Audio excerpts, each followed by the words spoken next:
Você quer entender um pouquinho mais como os conflitos são resolvidos com a constelação familiar sistêmica? Então acompanhe esse áudio que eu vou te ajudar a entender sobre as 3 leis do amor desenvolvidas por Bert Hellinger. Eu me chamo Janaína da Silva Cardoso e sou terapeuta integrativa. E dentro do meu trabalho eu facilito constelação familiar sistêmica. O que são as leis do amor? Bert, ao observar os trabalhos de constelação, começou a perceber que existem 3 grandes leis que atuam nos nossos comportamentos independente da gente querer ou não. É como a lei da gravidade, que fica atuando na gente o tempo inteiro. E a partir dessa lei, você consegue se manter em pé. Aí eu pergunto para você, você tem poder de dizer para o universo, pare, eu não quero que a lei da gravidade atue sobre mim? Não, certo? Essa lei atua e nós não temos poder sobre ela. E segundo Bert, as 3 leis do amor são exatamente assim. Atuam para regular os nossos relacionamentos, independente da gente querer ou não. E quando uma delas é violada, o nosso sistema familiar entende que algo está distorcido e que precisa ser reparado. Vamos entender melhor então quais são as 3 leis do amor? A primeira lei diz que todos nós temos o direito a pertencer. Nós temos o direito a pertencer à nossa família, a estar ali. Porque se a gente não pertence, a gente é considerado um excluído. E quem são os excluídos na visão da constelação familiar sistêmica? Segundo Bert Hellinger, excluídos são todos os natimortos, aquelas crianças que nascem e logo morrem e que muitas vezes não são lembradas, nunca mais faladas. Todos os abortos espontâneos ou provocados, porque a maioria das pessoas não considera essas crianças vida. Por mais que elas tenham durado um dia ou poucas horas na barriga da mãe e tenham sido abortadas, sim, elas são uma vida, elas fazem parte da família, apenas não nasceram. E merecem receber um nome e serem lembradas, porque quando isso não acontece, elas também são consideradas excluídas. Também excluídos são todos aqueles que a gente julga e critica. É como se a gente tirasse eles fora do sistema familiar. Ai, meu pai foi sempre muito autoritário, minha mãe muito submissa, o meu tio era um alcoólatra, ninguém suporta ele. Toda vez que você julga e critica, você tira alguém do seu sistema familiar. E essa lei sendo violada, é como se soasse um alarme no inconsciente de todo mundo da família que diz: alguém foi retirado do sistema, precisamos trazê-lo de volta. E alguém precisa reparar isso. Então, muitas vezes as pessoas têm processos de depressão porque tem um aborto na família que não é visto, não é lembrado, não foi incluído. As pessoas vão morar muito, muito longe porque se vinculam à dor desse membro familiar que foi julgado e criticado. Ou muitas vezes no cotidiano da vida você percebe que você é isolado. Você chega nos locais, tenta se inserir, conversar, ser acolhido e se sente sempre deslocado. Tem dificuldade de se mostrar, de falar, de se posicionar. Porque provavelmente você está vinculado à dor de forma inconsciente a algum excluído do seu sistema familiar. E aí eu sempre faço esse questionamento: você se percebe excluído? Ou você percebe o processo de exclusão na sua família?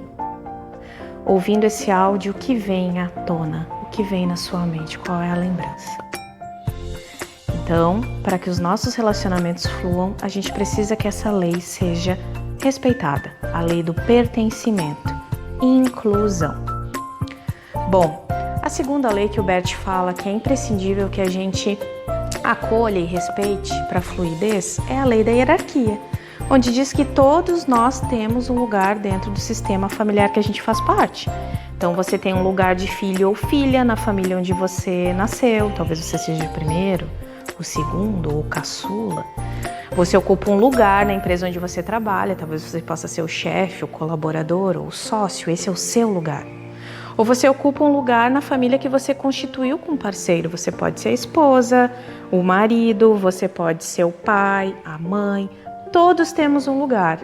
E o que Bert Hellinger fala? Que quando nós estamos fora do nosso lugar, pesa. Eu não consigo seguir na vida. Então, de repente, eu sou a filha mais velha e quero ser a mãe dos meus irmãos. Você está completamente fora de lugar. Dificilmente você vai ter força para guiar a sua vida porque você está preocupado em cuidar dos seus irmãos. Consegue perceber isso? Isso é apenas um exemplo, mas você se percebe fora de lugar? Reflita sobre isso. E outro ponto muito importante na lei da hierarquia é que quem vem antes da gente tem mais força. Quem que vem antes de você? Para pensar. Você consegue perceber?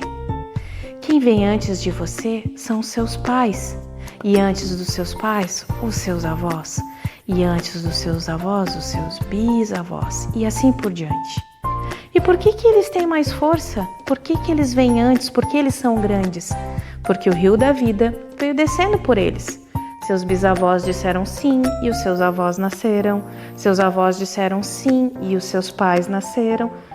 Seus pais dizem sim e você nasce. Então, quem te deu a vida tem muito mais força que você, porque simplesmente te deu o maior presente que você poderia receber, que é a vida. Eu te pergunto, você seria algo sem a sua vida? Não, né? Então, Bert, através dessa lei, nos mostra claramente isso. Se eu tenho um lugar na minha vida e me aproprio dele, minha vida flui. Do contrário, eu fico paralisado. Se eu não entendo a hierarquia, a força de quem vem antes, dos meus pais, dos meus chefes, de quem hierarquicamente está anterior, eu também não consigo fluir na vida. Então, essa foi a segunda lei do amor que o Bert traz para a fluidez dos relacionamentos. E, por fim, e uma lei muito importante é chamada lei do equilíbrio, o dar e receber nas nossas relações. Aqui é um ponto muito importante. Como você se posiciona diante os teus relacionamentos, sejam amorosos, de amizade ou profissional? Vamos deixar para falar da relação dos pais por último.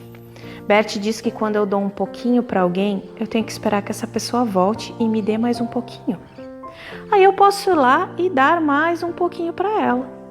Aí ela vem e me entrega algo e assim sucessivamente o dar e receber vai acontecendo. Porque existe uma entrega, eu vou me doando e a pessoa também. E assim o relacionamento cresce, a relação profissional avança. Do contrário, não flui. Por quê? Porque normalmente nós damos demais ou só recebemos. Então, por exemplo, você tem um parceiro amoroso ou uma parceira, onde eu vou usar um exemplo um pouco mais drástico, mas só para você perceber, ok? Esse parceiro ou parceira te traiu. Aí você vai lá e perdoa. E daqui a um pouco você continua pagando as contas, você continua aceitando as coisas erradas, você tá dando. Aí essa pessoa que fica recebendo, ela gera um sentimento de culpa inconsciente. Nossa, como essa pessoa tá me dando tanto mesmo eu tendo feito coisas tão ruins. E aí, quem fez esse ato negativo e ainda ficou recebendo se sente culpado. E aí você não entende por que esse parceiro amoroso vira as costas e sai da tua vida, ou aquela amiga que você sempre ajudou muito e parece ingrata e também sumiu. Ou esse parceiro permanece na tua vida, mas é como se ele não permanecesse, não estivesse, ou ele segue te traindo, porque você deu demais. Então é muito importante observar as relações. Por que eu dou demais? Por que eu não me permito receber? Por que eu estou nessa posição arrogante de que só eu posso dar? Isso destrói relacionamentos. Quero que você também observe como são os seus relacionamentos, ok? E por fim, qual que é a única relação, segundo a constelação familiar, que é autorizada a ter um desequilíbrio? Essa relação entre pais e filhos. Como nós recebemos a vida, que é um bem muito precioso e impagável, imagina uma grande cachoeira descendo aquela água, pensa que é a sua vida. O filho que começa a querer devolver essa água e contra essa corrente, ele não anda. Então os pais sempre vão dar muito mais e os filhos recebem. E os filhos, quando se apropriam dessa vida e recebem, eles seguem adiante, honrando e fazendo essa vida valer a pena, colocar ela a serviço. Do contrário, o filho que fica querendo cuidar dos pais, ou devolver, ou resolver tudo para os pais, é como se ele negasse essa vida. Então, perceba, filhos recebem. Espero ter ajudado você a esclarecer um pouquinho mais a dinâmica da constelação, porque essas 3 leis são importantíssimas. Você absorvendo elas, já começa a verdade aparecer aos seus olhos e aos seus sentimentos, para que você possa ter um pouco mais de fluidez na sua vida, ok?